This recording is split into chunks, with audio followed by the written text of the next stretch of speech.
Chapter 7. Symphony in F minor, color tone 4.75 meters. The wall of the broad veranda facing south towards the sea was made of sheets of transparent plastic.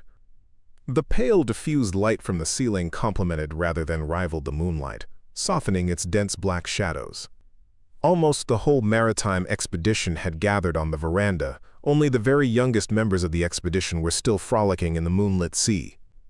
Kartsan the artist was there with his beautiful model. Frith Dawn, the director of the expedition, shook back his long golden hair as he told the people about the horse Miiko had found. When they made tests of the material from which it was made, in order to calculate the weight to be lifted, they got the most unexpected results. Under the superficial layer of some alloy, the statue was pure gold. If the horse were cast solid, then its weight, after allowance had been made for water displacement, would be 400 tons. Special vessels with powerful salvage gear had been sent for, an unexpected development from a pleasant afternoon swim enjoyed by Miiko, Ekado, and Darvider. Somebody asked how so much valuable metal could have been used so foolishly. One of the older historians recalled a legend discovered in the historical archives telling of the disappearance of the gold reserves of a whole country, and that at a time when gold was the monetary expression of labor values. Certain criminal rulers guilty of tyranny and the impoverishment of the people had been forced to flee to another country. In those days there were obstacles called frontiers preventing contact between nations, and before absconding they gathered together the entire gold reserve and cast a statue from it and placed it in the busiest square of the country's chief city. Nobody was able to find the gold. The historian presumed that in those days nobody had been able to find the precious metal under the layer of the cheap alloy. The story caused some excitement. The find of a large quantity of gold was a fine gift to mankind. Although the heavy metal had long ceased to serve as a symbol of value, it was still very necessary in electrical instruments, medicines, and, especially, for the manufacture of animescence. In a small group in a corner outside the veranda sat Vedakong, Darveter, the artist, Charanandi, and Evdanal. Ren Bose sat down bashfully beside them after his fruitless attempts to find Mvenmas. You were right when you said that artists, or rather art in general, must always inevitably lag behind the rapid advance of knowledge and technique, said Darveter. You didn't understand me, objected Kartsan. Art has already corrected its errors and understood its duty to mankind. Art has ceased to create oppressive monumental forms, to depict brilliance and majesty that do not exist in reality for all that was purely superficial. Art's most important duty has become the development of man's emotional side, since only art can rightly attune the human psyche and prepare it for the acceptance of the most complicated impressions. Who does not know how wonderfully easy it is to understand something when you have been pretuned by music, color, or form, and how inaccessible the human spirit is when you try to force a way into it? You historians know better than anybody else how much mankind has suffered through a lack of understanding of the necessity to train and develop the emotional side of the psyche. There was a period in the past when art craved abstract forms, Vedakong put in. Art craved abstract forms in imitation of the intellect that had gained priority over everything else. Art, however, cannot find expression in the abstract, with the exception, of course, of music, and that occupies a special place and is concrete in its own way. Art in those days was on the wrong track. What do you believe to be the right track? I believe that art should be a reflection of the struggle and anxieties of life, in people's feelings. At times it should illustrate life but under the control of a common purposefulness. This purposefulness, in other words, is beauty, without which I cannot see happiness or a meaning for life. Without it, art can easily degenerate into mere fanciful invention, especially if the artist has an insufficient knowledge of life and of history. I have always wanted art to help conquer and change the world, and not merely to sense the world, added Darveter. I agree with that, but with one proviso, said Kartsan. Art shouldn't treat the outside world alone. It's more important to treat of man's inner world, his emotions, his education, with an understanding of all contradictions. Evdanal placed her strong, warm hand on Darveter's. What dream have you renounced today? At first, Veter wanted to put her off, but realized that with Evda equivocation was impossible. And so he pretended to be absorbed in the artist's discourse. Those who have seen the mass art of the past, continued the artist, cinema films, recordings of theater shows, exhibitions of pictures, know how marvelously refined, elegant, purged of all superfluities our present-day spectacles, dances and pictures seem by contrast. I am not comparing them with the periods of decay, of course. He's clever, but too verbose, whispered Vedakong. It's difficult for an artist to express in words or formulas those complicated phenomena that he sees and selects from his environment, Charanandi said in his defense, and Yves Danachel nodded approvingly. What I want to do is something like this, continued Kartsan. I want to collect into one image the pure grains of the wonderful genuineness of feeling, form, and color scattered among many people. I want to restore the ancient images by the highest expression of the beauty of each of the races of the distant past that have gone into the makeup of mankind today. The daughter of Gondwana is unity with nature, a subconscious knowledge of the connections between things and phenomena, a complex of senses and feelings interlaced with instincts. The daughter of Thetis, the Mediterranean, has strongly developed emotions that are fearlessly expansive and infinitely varying. Here, there is a different degree of the union with nature, through emotions, the power of Eros. That is how I imagine her. The ancient civilizations of the Mediterranean, the Cretan, Etruscan, Hellenic, and Proto-Indian, gave rise to the type of man who, alone of all others, could have created that civilization that stemmed from the rule of woman. I had the best of luck when I discovered Chara. She is by pure accident a combination of the traits of ancestors from amongst the Greco-Cretans of antiquity and the later peoples of central India. Veda smiled at the correctness of her guess, and Darvader whispered to her that it would be hard to find a better model. If my daughter of the Mediterranean turns out a success, then I must go on to the third part of the plan. I must paint the golden or flaxen-haired northern woman, with her calm and transparent eyes, tall, somewhat slow in her movements, her glance straightforward as she looks out at the world like one of the ancient Russian, Scandinavian, or English women. Only when that is finished shall I be able to start on the synthesis, the image of the present-day woman in which I shall have to portray the best features of each of those ancestors. Why do you only paint daughters and no sons? Asked Veda, smiling mysteriously. Is there any need for me to explain that by the laws of physiology the beautiful is always more finished and more refined in woman? Frowned the artist. When you are ready to paint your third picture, your daughter of the north, take a good look at Vedakong, began Evdanachel. You'll hardly... The artist rose swiftly to his feet. Do you think I'm blind? I am struggling against myself to prevent that image becoming part of me at a time when I am full of another. But Veda is dreaming of music, continued Veda. What a pity there is only a solar piano here and it's silent at night. Is that the piano with a system of semiconductors that works from sunlight? Asked Renbose, leaning over the arm of his chair. If it is, I can switch it over to use the current of the receiver. Will it take long? Asked Veda, pleased at the opportunity. It would take about an hour. Then don't bother. The news broadcast on the world circuit begins in an hour, and we want to see and hear it. We've been busy the past 2 evenings and haven't switched on the receiver. Then sing us something, Veda, asked Darvader.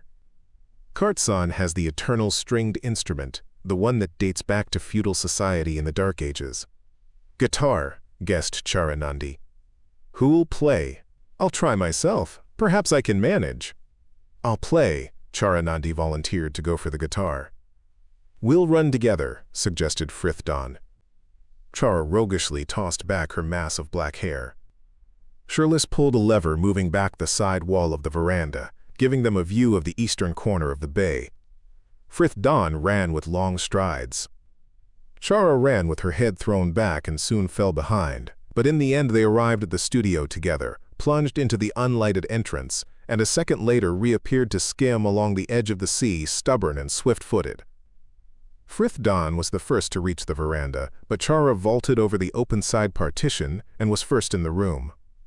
Veda clapped her hands in admiration. But Frithdan won last year's decathlon, and Charanandi was graduated from the Higher School of Dance, both departments. Ancient and modern, retorted Kartsan in the same tone. Veda and I studied dancing too, but only in the lower grades, sighed Evdanal. Everybody passes the lower grade nowadays, said the artist teasingly. Chara ran her fingers lightly over the strings, sticking out her small, firm chin. The guitar hummed low, pensive notes. The young woman's high-pitched voice combined longing and challenge. She sang a new song, one that had just come from the southern zone, a song of an unfulfilled dream. Veda's low contralto joined in and became the beam around which Chara's voice coiled and quivered. It was a magnificent duet. The two singers were absolute opposites, and yet they complemented each other perfectly.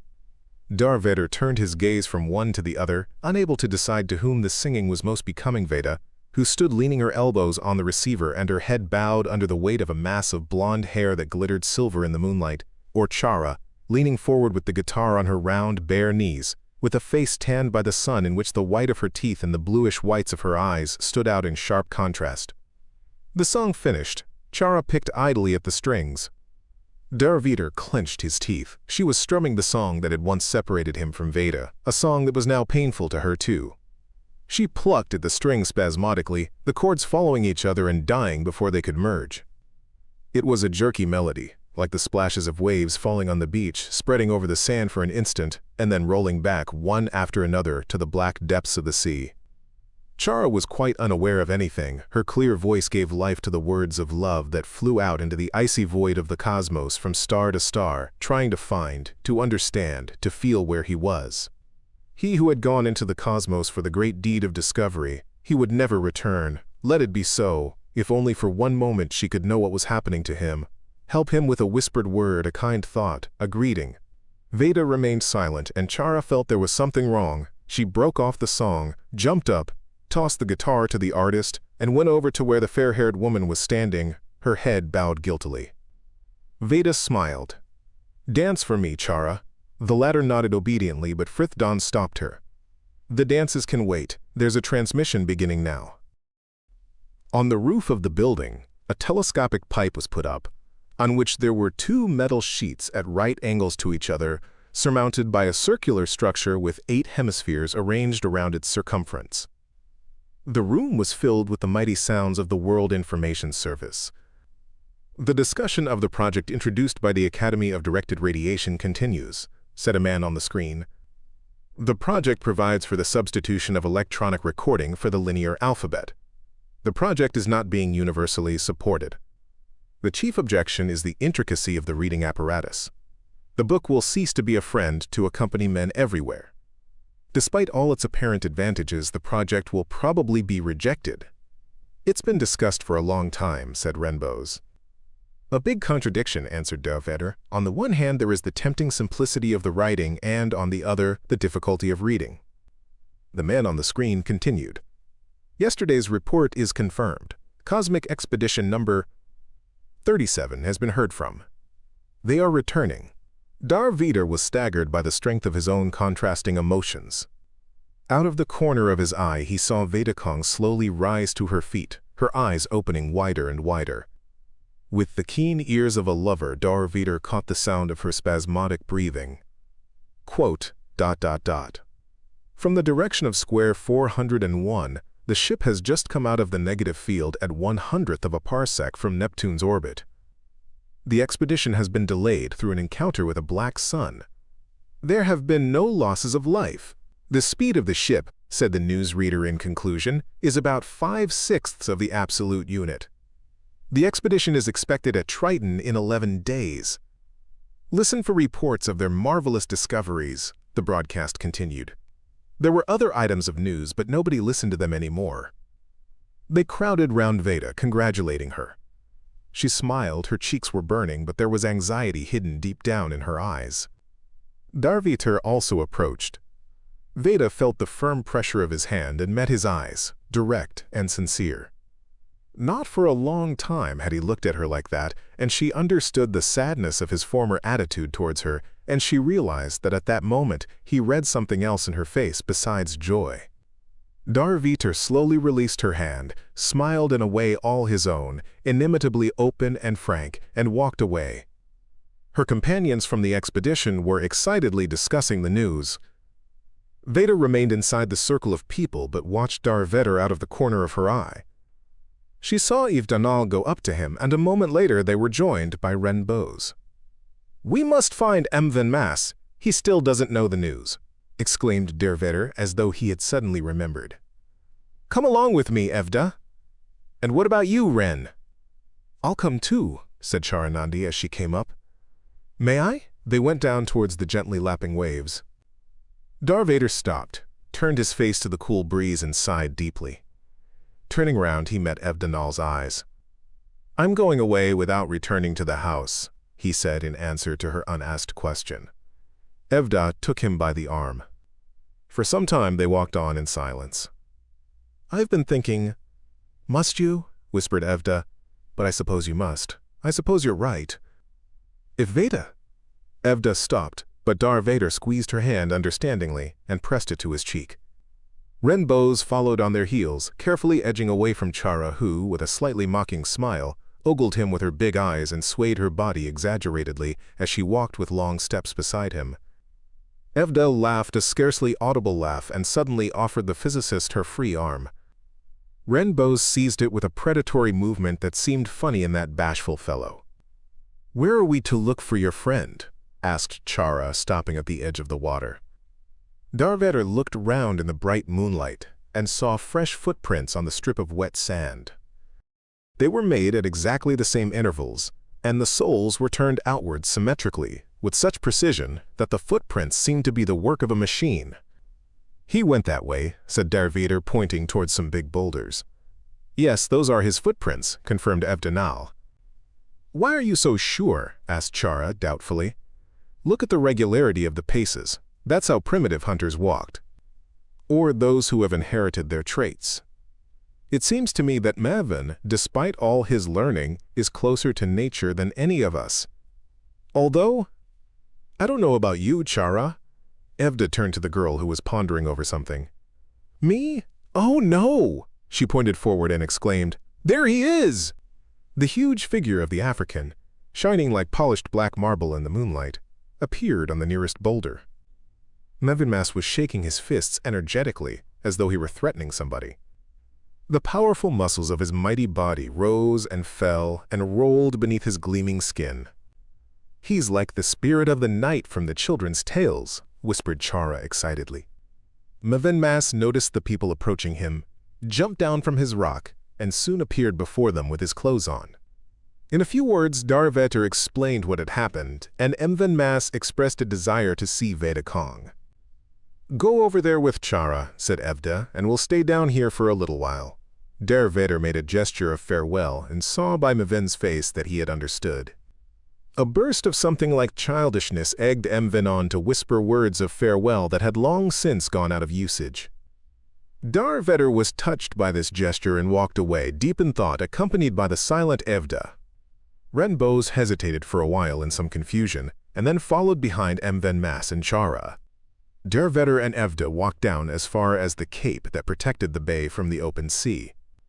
From there they would see the lights round the huge disc-shaped rafts of the maritime expedition.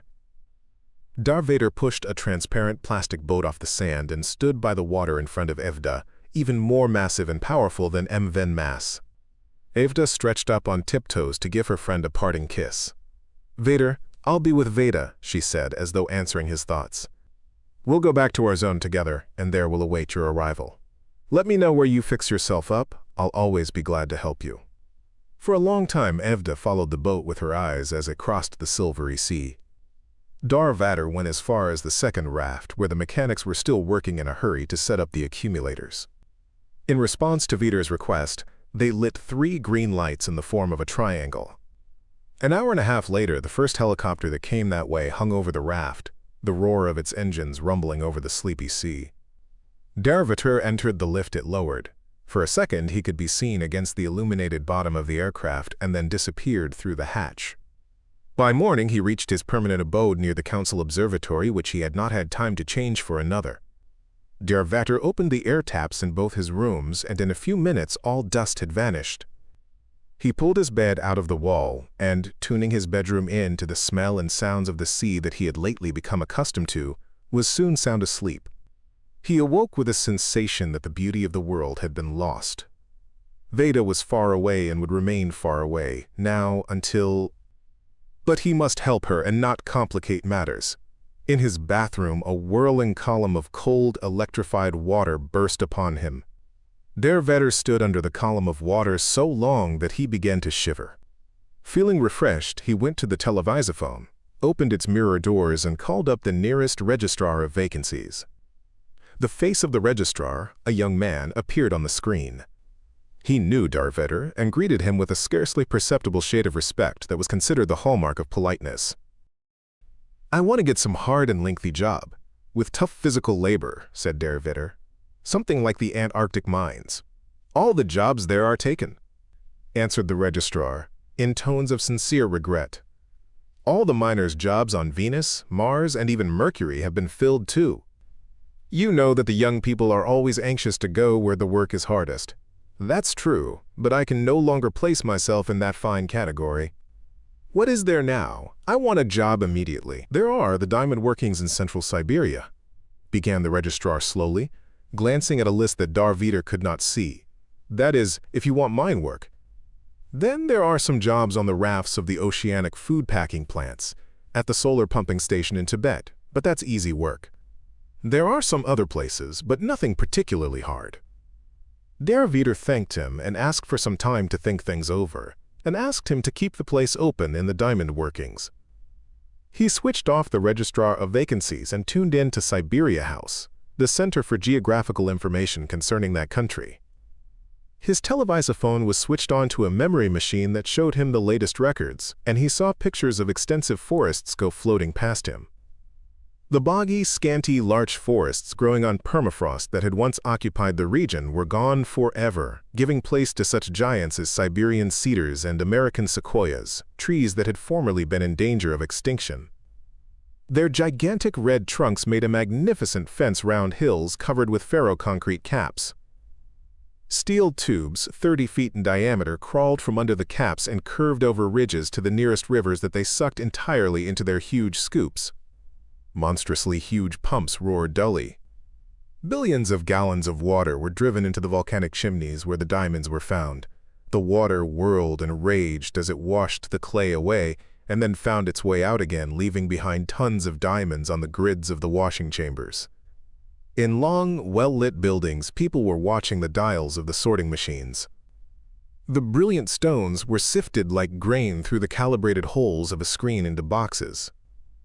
The pumping station operators were keeping constant watch over the calculating machines that computed the ever-changing resistance of the rock, the pressure and expenditure of water, the depth of the shaft, and the expulsion of solid matter. Der Vetter thought that though the joyful picture of sun-bathed forests did not suit his mood at that moment, the concentrated activity of the work at the pumps might suit him, and he switched off Siberia House. Immediately, the call signal rang out, and the registrar of vacancies appeared on the screen. "I'd like to give you something more concrete to think about. We have received a request for somebody to fill a vacancy that has just occurred in the submarine titanium mines off the west coast of South America. This is the hardest work available today, but if you take it, you'll have to go there immediately." That last piece of information rather upset Der Vetter. "But I shan't have time to pass the tests at the nearest station of the Academy of the Psychophysiology of Labor," he said. "The sum of the annual tests that were obligatory for your former work is sufficient to exempt you from them. Inform them that I'm coming and give me the coordinates," answered Der Vetter immediately. "Western section of the Spiral Way, 17th Southern Branch. Station 6L, point KM 40. I'll inform them." The serious-looking face disappeared from the screen. Der Vetter gathered together all the little trifles that belonged to him personally and filled a box with films containing the photographs and voices of his nearest relatives and friends and the most important records of his own thoughts. He took a chromorflex reproduction of an old Russian picture from the wall, and from the table he took a bronze statuette of the actress Belogale, which he kept because it bore a resemblance to Veda Kong. All these things and his few clothes he packed into an aluminium box with some letters and figures embossed on the lid. Der Vetter dialed the coordinates he had been given, opened a hatch in the wall, and pushed the box into it. The box disappeared, taken up by an endless belt. Then he checked up on his rooms. Long before the Great Circle era, special cleaners and charwomen had been abolished. The work was now done by every person in his own place, something he could do because of his sense of absolute orderliness and discipline, and because domestic and public buildings were designed more conveniently and fitted with means to clean and air them automatically. When he had finished his examination, he pulled down the lever at the door, which immediately informed the housing bureau that his rooms had been vacated. Outside, on an external gallery glazed with sheets of milk-colored plastic, the sun's warmth made itself felt, but on the flat roof the sea breeze was as cool as ever. The light footbridges thrown from one high latticed building to another seemed to be soaring in the air and tempting the onlooker to a leisurely saunter along them. Daravitar, however, no longer belonged to himself.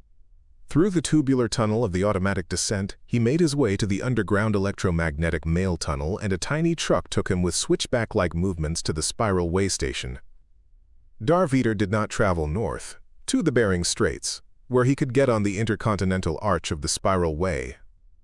To reach South America by this route, especially as far south as the 17th branch, would take 4 days and nights. In the northern and southern inhabited zones, there were helicopter lines that handled heavy cargo round the planet, crossing the oceans and short-circuiting the branches of the spiral way. Daravitar traveled by the central branch as far as the southern inhabited zone, hoping there to be able to convince the director of transport that he was urgent cargo.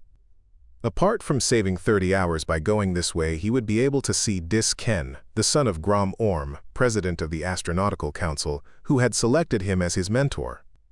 Dis Ken had come to the end of his school years, and in the following year would begin his 12 labors of Hercules. In the meantime, he was working in the Watchers, service of the West African swamps. Every youth wanted to enter the Watchers, service to keep a lookout for sharks in the ocean, for harmful insects, vampires, and reptiles in the tropical swamps, for disease microbes in the living zones, for epizoons and forest fires in the savanna and forest zones, hunting down and destroying all harmful life left over from the old world that in some mysterious way kept reappearing in remote corners of the planet. The struggle against harmful forms of life never ceased for a moment. Microorganisms, insects, and fungi reacted to new and most radical chemical destroyers by the development of new, impervious forms. People learned to make proper use of strong antibiotics without generating dangerous and stable bacteria only after the era of disunity. If Dis Ken has been appointed to the Swamp Watchers' service, thought Daravitar, he must be a serious young man. Dis Ken, Grom Orm's son, like all children in the Great Circle era, had been brought up away from his parents in a school on the seashore in the northern zone. There, too, he had passed the first tests made by a local station of the Academy of the Psychophysiology of Labor. When young people were allotted work, the psychological specifics of youth, the urge to go farther, an exaggerated sense of responsibility and egocentrism were taken into consideration. The huge coach ran on smoothly and silently. Daravitar went up to the top deck where there was a transparent roof. Far below, on either side of the spiral way, buildings, canals, forests, and mountaintops swept past. The brightly gleaming transparent domes of buildings marked the narrow belt of automatic factories at the junction of the agricultural and forestry belts. The rugged shapes of the huge servicing machines could be clearly seen through the glass walls of the buildings. The monument erected to Zin Chad, the inventor of a cheap method of manufacturing artificial sugar, flashed past, and then the arches of the spiral way cut across the forests of the tropical agricultural zone. Plantations of trees, stretching away into infinite distance, showed every conceivable shade of leaf and bark and great variety in the shape and height. Harvesting, pollination, and calculating machines crawled along the smooth, narrow roads that separated the plantations. Countless cables formed a giant cobweb. There was a time when a field of ripe golden corn had been the symbol of abundance. In the era of world unity, however, the economic inefficiency of annual crops was realized and, after all farming had been transferred to the tropical belt, the hard labor involved in the annual cultivation of herbage and bush plants became unnecessary. In the Great Circle era, perennial trees that did not take too much out of the soil and were impervious to climatic changes became the chief crop. Bread, berry, and nut trees, yielding thousands of different kinds of fruit rich in proteins, produced up to 100 kilograms of food each. Forests of these trees ran round the planet in two belts covering thousands of millions of acres, true belts of Ceres, the ancient goddess of agriculture. Between these two belts lay the equatorial forestry zone, an ocean of humid tropical forests that supplied the whole world with its timber white, black, violet, pink, golden, and gray wood with a silky grain, wood as hard as loam or as soft as an apple, wood that sank like a stone, and wood that floated like cork. The forests also yielded dozens of kinds of resin cheaper than the synthetic varieties, possessing valuable technical or medicinal properties. The tops of the forest giants were level with a permanent way and waved and surged on both sides like a green ocean. In the dark depths of these forests, in cozy-looking glades, stood houses on metal piles, and beside them mechanical spider-like monsters capable of turning these stands of 80-meter trees into stacks of logs and planks. To the left appeared the rounded summits of the famous equatorial mountains. On one of them, Kenya, was the installation for the maintenance of communications with the Great Circle. The ocean of trees moved away to the left, making way for a stony plateau. Blue cube-shaped buildings appeared on both sides. The train stopped, and Dar Village stepped out onto the extensive, glass-paved square of the Equator Station. Near the footbridge that stretched over the gray tops of the Atlas cedars stood a white, truncated pyramid of porcelain-like aplite from the river Lualaba, surmounted by the statue of a worker of an age long past. The luxuriant silver foliage of trees brought from South Africa surrounded the pedestal, whose sides gleamed dazzlingly bright in the sunshine. In his right hand he held a gleaming sphere with 4 transmitting antennae jutting out from it. His left was stretched out towards the pale equatorial sky. The man's body, straining backwards as though to launch the sphere into the sky, was the expression of inspired effort. The figures of people in strange clothing arranged around the pedestal at the feet of the central figure increased the impression of effort. This was a monument to the builders of the first man-made Earth satellites, people who had performed miracles of inventiveness, labor, and courage. Darviter could never look at these sculptured faces without a feeling of excitement. He knew that the first people to build artificial Earth satellites and reach the threshold of the cosmos had been Russians, that amazing nation from whom Darviter was descended, the people who had taken the first steps towards building the new social order and towards the conquest of the cosmos. That day, as usual, Darviter made his way to the monument to look once more at the carvings of the heroes of ancient times and to seek in them similarities and differences in comparison with the people of his own day and with himself. 2 tall, youthful figures appeared through the trees, stopped, and then one of them rushed to Darviter. He placed his arms round Viter's shoulders and took a stealthy look at the familiar features of that well-known face, the big nose, wide chin, the unexpectedly mirthful turn of the lips that did not seem to fit in with the rather grim expression of the steel-gray eyes under their joined brows. Darviter cast a glance of approval over the son of a famous man who had built bases on the planets of the Centaurus system and had been elected president of the Astronautical Council for 5 3-year periods in succession. Grom Orm must have been at least 130 years old, 3 times the age of Darviter, but his son was very young. Disken called over his friend, a dark-haired boy. "This is Thor An, my best friend, the son of Ziegzor the composer," he said. "We're working together in the swamps, and we want to do our labors of Hercules together, and after that we want to continue working together." "Are you still interested in the cybernetics of heredity?" asked Darviter. "Oh yes, Thor has got me even more interested. He's a musician like his father. He and his girlfriend dream of working in a field where music helps us understand the development of living organisms. That is, they want to study the symphony of their structure." "It's all very indefinite the way you put it," said Vetter, frowning. "I don't know enough yet," answered Dis in confusion. "Perhaps Thor can tell you better than I." The other lad blushed but stood up to the test of the penetrating glance. "Dis wanted to tell you about the rhythms of the mechanism of heredity. As the living organism develops from the original cell, it attunes itself by chords of molecules. The primordial paired spiral develops along lines analogous to the development of a musical symphony, or, to put it another way, to the logical development in an electronic computing machine." "Really?" exclaimed Darvetter in exaggerated astonishment. "Then you will reduce the entire evolution of all living and non-living matter to some sort of a gigantic symphony, the plan and internal rhythm of which are determined by basic physical laws." We have only to understand how the program is built up and where the information of the musico-cybernetic mechanism comes from, insisted Thor-On with the unconquerable confidence of youth. Whose idea is it? My father's, Zeg Zor's. He recently published his 13th Cosmic Symphony in F minor, color tone 4.75 meters. Almost certainly hear it. I love blue tones. Now about your immediate plans, your labors of Hercules. Do you know what has been allotted you? Only the first 6. Of course, the other 6 will be allotted when the first half has been done, Der Witter recalled. Clean out the lower tier of the Konugut Caves in Central Asia so that visitors can go there, began Thor-On. Build a road to Lake Mental across the steep mountain ridge, continued Disken. Renew a grove of old bread trees in the Argentine. Explain the causes for the appearance of big octopuses in the region of the recent lift near Trinidad. And destroy them! That's 5. What's the 6th? The 2 lads turned somewhat bashful. We are both proficient at music, began Disken, blushing, and we have been asked to collect material on the ancient dances of the island of Bali and resuscitate them musically and choreographically.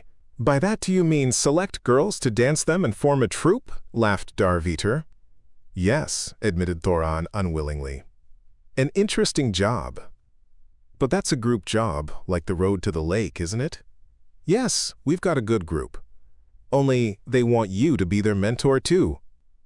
It would be fine if you only agreed. Der Witter doubted his abilities with regard to the last of the 6 tasks. The lads, however, their faces beaming, danced for joy and assured him that Zeg Zor himself had promised to guide the 6th task. In a year and 4 months, I'll find myself something to do in Central Asia, said Der Witter, pleased at the happy faces of the 2 youngsters. It's a good thing you're not director of the outer stations anymore, exclaimed Disken. I never thought I'd be working with such a mentor, ... Quote. The lad suddenly blushed so furiously that his forehead was covered with tiny beads of perspiration, and Thor even moved away from him with an expression of reproach. Der Witter hurried to help Grom Orm's son over his faux pas. Have you got plenty of time? No, we were given 3 hours off and we brought a man here who was ill with a fever he caught in our swamps. Is there still fever here? I thought. It's very rare and only occurs in the swamps, put in Dis very hurriedly. That's what we're here for. So we still have 2 hours left. Let's go into the town. You'll probably want to go to Newshouse. Oh no. We'd like you to answer our questions. We have got them ready, and you know how important it is when we are selecting our life's work. Der Witter gave his consent, and the 3 of them went to the guest hall and sat in one of its cool rooms fanned with an artificial sea breeze. 2 hours later, another coach took Der Witter farther on his way. Tired out, he dozed on a sofa on the lower deck. He woke up when the train stopped in the city of chemists. A huge structure in the form of a star with 10 glazed, glass-covered radial buildings stretching from it rose up over an extensive coal field. The coal that was extracted here was processed into medicines, vitamins, hormones, artificial silk, and fur. The waste products went for the manufacture of sugar. In one of the rays of the star, the rare metals germanium and vanadium were extracted from the coal. There was no end to the things that could be got out of that valuable black mineral. One of Der Witter's old friends who worked as a chemist in the fur ray came to the station to meet him. Once, long before, there had been 3 happy young mechanics working on the fruit-gathering machines in Indonesia. Now one of them was a chemist in charge of a laboratory in a big factory. The second had remained a fruit grower and had invented a valuable new pollination process. And the third, Der Witter, was once more returning to Mother Earth, only deeper down this time, into the mines. The friends spent no more than 10 minutes together, but even such a meeting was much pleasanter than meetings on the TVP. He had not much farther to go. The director of the latitudinal airlines listened to his persuasion with the friendly helpfulness that was typical of the Great Circle era. Der Witter flew across the ocean and arrived on the western section of the spiral way south of the 17th branch, at the dead end of which he transferred to a hydroplane to continue his journey. High mountains came right down to the sea. The gentler slopes at the foot were terraced with white stone to hold the soil, and were planted with rows of southern pines and withering tonia in alternate avenues of bronze and bluish-green needles. High up the bare rocks, there were clefts to be seen in which waterfalls sent up clouds of water dust. Buildings painted bright orange or yellow with bluish-gray roofs stretched at intervals along the terraces. Jutting out into sea, there was an artificial sandbank, at the end of which stood a wave-washed tower. It stood at the edge of the continental shelf, which in those parts ended in a submarine cliff a good 1,000 meters deep. From the tower, an extremely thick concrete pipe, strong enough to withstand the pressure in the depths of the ocean, led down vertically. At the bottom, the pipe rested on the summit of a submarine mountain that consisted almost entirely of pure rutile or titanium dioxide. The processing of the ore was done under the water, inside the mountain. All that reached the surface was slabs of pure titanium and waste products that spread far into sea, turning the water a muddy yellow. The hydroplane tossed on the yellow waves in front of the landing stage on the southern side of the tower, and Darvetter waited his opportunity to jump onto the spray-soaked platform. He went upstairs to the railed gallery where several people, not on duty, gathered to welcome the newcomer. Darvetter had imagined the mine to be in complete isolation, but the people who met him were not at all the anchorites his own mood had led him to expect. The faces that greeted him were happy, even if they were somewhat tired from their exacting work. There were 5 men and 3 women, so women worked there too. Before 10 days had passed, Darvetter had settled down to his new job. The mine had its own power plant. In the depths of the abandoned workings on the mainland, there was an old nuclear power station Type E, or Type 2, as it used to be called, which did not have a harmful fallout and was, therefore, useful for local stations. A most involved complex of machines was housed in the stone belly of the submarine mountain and moved forward as it bit into the friable, reddish-brown mineral. The most difficult work was at the bottom of the installation, where the ore was automatically extracted and crushed. The machine received signals from the central control post in the upper story, where all the data on the work of the cutting and crushing apparatus, on the changing hardness and viscosity of the extracted rock, as well as information from the flotation tables, were accumulated. Depending on the changing metal content in the ore, the crushing and washing arrangements were accelerated or decelerated. The work had to be done by mechanics, as the entire control could not be passed over to cybernetic machines owing to the small area protected from the sea. Darvetter was given the job of mechanic, testing and setting the lower assembly. He spent his daily tours of duty in semi-dark rooms, packed with indicator dials, where the pump of the air conditioning system could scarcely cope with the overwhelming heat made worse by the increased pressure due to the inevitable leakage of compressed air. After work, Darvetter and his young assistant would make their way to the top, stand for a long time on the balcony breathing in the fresh air, then take a bath, eat, and go each to his own room in one of the houses at the pit head. Darvetter had tried to renew his study of the new cochlear branch of mathematics, but, as time went on, he began to fall asleep more and more quickly, waking up only in time for work. As the months passed, he began to feel better. He seemed to have forgotten his former contact with the cosmos. Like all other workers at the titanium mines, he got pleasure out of seeing off the rafts that transported the ingots of titanium. Since the polar ice caps had been reduced, storms all over the planet had decreased in violence, so that many cargoes could be transported on seagoing rafts, either pulled by tugs or self-propelled. The staff of the mines changed, but Darvetter, with 2 other mining enthusiasts, stayed for another term. Nothing goes on forever in this changing world, and in the mine, the ore crushing and washing assembly had to stop work for an overhaul. It was then that Darvetter made his first visit to the mine chamber beyond the tunneling shield, where he had to wear a special suit to protect him from the heat and pressure and from sudden streams of poisonous gas that burst out of cracks in the rocks.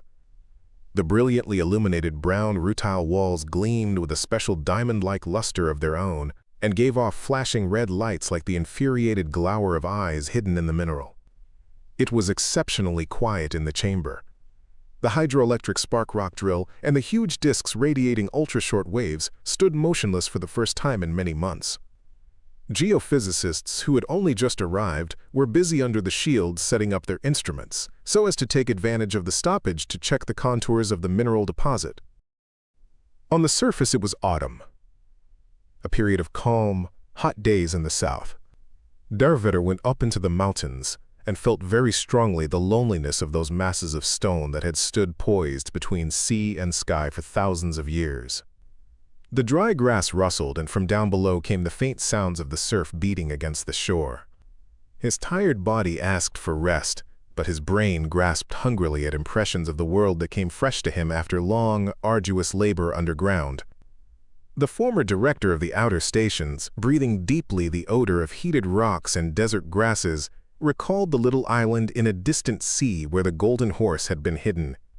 And he had faith in his intuitive feeling that there was much that was good still ahead of him, and that the better and stronger he himself was, the more of the good there would be. Sow a fault and reap a habit. Sow a habit and reap a character. Sow a character and reap your fate, was the way the old saw went. Yes, he thought to himself, man's greatest fight is against egoism. This is a fight that cannot be fought by sentimental rules and pretty but helpless morals, but by the dialectic realization that egoism is not the outcome of some forces of evil, but is a natural instinct of primitive man that played an important role in his life as a savage and had been his means of self-preservation. This is why strong, outstanding individuals often have egoism highly developed and find it difficult to combat. The victory over egoism is, however, essential, probably the most important thing in modern society. This accounts for the time and effort that are expended on the upbringing of young people and the care with which the structure of every person's heredity is studied. In the great mixture of races and peoples that forms the single family of our planet today, the most unexpected traits of character belonging to distant ancestors suddenly emerge out of the depths of heredity. There are the most amazing deviations of a psychology acquired at the time of the great calamities in the era of disunity, when engineers were not careful enough in their use of nuclear energy and did great hereditary harm to many people. There was a time when genealogies were drawn up for predatory conquerors who called themselves noble and high-born. This was done to enable them to place themselves and their families above all others. Today we understand the great importance of genealogy in life, in the selection of a profession, for medical treatment, etc. Darth Vader had formerly possessed a long genealogy, but today such things are no longer necessary. The study of ancestors has been replaced by the direct analysis of the structure of heredity mechanisms, which is much more important in view of greater longevity. Ever since the era of common labor, people have been living to the age of 170, and now it is clear that even 300 is not the limit. The rattle of stones awakened Darth Vader out of his complicated and vague reverie. Coming down the valley from above were two people, an operator from the electro-smelting section, a reticent and bashful young woman and an excellent pianist, and an engineer from the surface workings, lively and small in stature. They were both flushed from their rapid walk, greeted Darth Vader, and would have passed on, but he stopped them in response to something he suddenly remembered. "I've been wanting to ask you a long time," he said, turning to the young woman. "Can you play something for me? The 13th Blue Cosmic Symphony in F minor. You've often played for us, but you've never played that even once." "Do you mean Ziegler's Cosmic?" she asked. And when Darth Vader answered with a nod of confirmation, she burst out laughing. "There aren't many people on the planet who could play that piece for you. A solar piano with a triple keyboard is not enough, and it hasn't been transposed yet, and probably never will be. Why don't you ask the House of Higher Music to play a recording for you? Our receiver is universal and has power enough." "I don't know how," muttered Darth Vader. "I'll do it for you this evening," she said, and, holding out her hand to her companion, continued her way down the valley. For the rest of the day, Darth Vader could not rid himself of the feeling that something important was going to happen. It was probably the same feeling that had come over M. Van Mass on his first night's work at the observatory. With a peculiar impatience, he waited for 11 o'clock, the time the House of Higher Music had appointed for the transmission of the symphony. The electro-smelting operator undertook the role of master of ceremonies and seated Darth Vader and other music lovers in the focus of the hemispherical screen and opposite the sound reproducer in the music room. She turned out the lights, explaining that with them on it would be difficult to follow the color scheme of the symphony that could only be properly performed in a special hall and must, in this transmission, of necessity be confined to the limits of the screen. The screen flickered faintly in the darkness, and the noise of the sea could just be heard. Somewhere, incredibly far away, a low note sounded, a note so rich in tone that it seemed almost tangible. It grew in volume, shattering the room and the hearts of the listeners, and then suddenly became softer, rose to a higher note, and was broken and scattered in a million crystal fragments. Tiny orange sparks appeared in the dark atmosphere. It was like that flash of primordial lightning whose discharge on Earth, millions of centuries ago, had fused simple carbon compounds to form the more intricate molecules, the basis of organic matter and life. A wave of alarming and dissonant sounds flooded the room, a thousand-voiced chorus of willpower, yearning and despair to complement which vague shadows of purple and vermilion came in hurried flashes and died away again. In the movement of the short and strongly vibrant notes, a circular arrangement could be felt and was accompanied by an irregular spiral of whirling gray fire in the heights. Suddenly, the whirling chorus of sounds was severed by long notes, proud and resonant, filled with impetuous force. The vague, fiery outlines of space were pierced by clear lines of blue, fiery arrows that flew into the bottomless void beyond the edges of the spiral and were drowned in the darkness of horror and silence. Darkness and silence on this note ended the first movement of the symphony. The audience, slightly staggered, did not have time to pronounce a single word before the music began again. Extensive cascades of powerful sounds were accompanied by dazzling opalescences that covered the whole spectrum. They fell, weakening as they grew lower, and glowing fire died away to their melancholy rhythm. Again something narrow and vehement broke through the falling cascades, and again blue lights began their rhythmic, dancing ascent.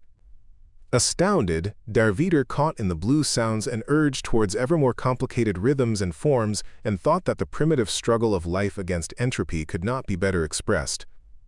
Steps, dams, filters holding back the cascades that were falling to lower levels of energy. To retain them for one moment, and in that moment to live. So, there they were, those first splashes of the complicated organization of matter. Blue arrows resolved into a round dance of geometric figures, crystal and lattice forms that grew more complicated to the accompaniment of various combinations of minor tercets, fell apart, were again combined, and then suddenly dissolved in the gray twilight. The third movement began with the measured tread of bass notes, in time with which blue lanterns were lit and extinguished as they moved off into the void of infinite space and time. The surge of tramping basses increased, their rhythm grew faster until they merged into a broken, ominous melody. The blue lights were like flowers swaying on thin stems of fire. They bowed their heads sadly under the flood of low thundering and blasting notes and were extinguished in the distance. But the lines of lights or lanterns became denser, and their stems were thicker. Then 2 fiery strips marked a road leading into immeasurable blackness, and the resonant golden voices of life floated into the immenseness of the universe, warming with a glorious warmth gloomy, indifferent, ever-moving matter. The dark road changed to a river, a gigantic stream of blue flames in which splashes of multicolored fire made a pattern that was constantly changing and becoming more intricate. The higher combinations of rounded, regular curves and spherical surfaces were of a beauty equal to that of the contradictory quartal chords, in the succession of which a complicated resonant melody increased rapidly, whirling more powerfully and expansively in the rhythmical advance of the low rumble of time. Darvider's head was in a whirl, and he could no longer follow all the shades of music and color and was able to grasp only the general outline of the gigantic idea. The blue ocean of high notes, pure as crystal, glowed with a beaming, unusually powerful, joyful, and clear color. The tone rose higher and higher, and the melody itself began rotating furiously in an ascending spiral until it broke off in flight, in a blinding flash of fire. The symphony was over, and Darvider realized what he had been missing all these long months. He needed work that was closer to the cosmos, closer to the tirelessly unwinding spiral of human urge forward into the future. He went straight from the music room to the telephone room, and from there called the Central Employment Bureau of the Northern Living Zone. The young clerk who had sent him to work in the mines was pleased when he recognized him. "They called for you from the Astronautical Council this morning," he said, "but I could not get in touch with you. I'll put you through now." The screen grew blank, and then the light came on again, and Mir Ohm, the senior of the 4 secretaries of the council, appeared. His face wore a very serious look, and Darvider thought, a look mingled with sadness. "There has been a great catastrophe. Satellite 57 has perished. The council is calling you for a most difficult job. I'll send an ion-powered planet ship for you." Be ready to leave. Der Reader stood motionless in amazement in front of the already empty screen.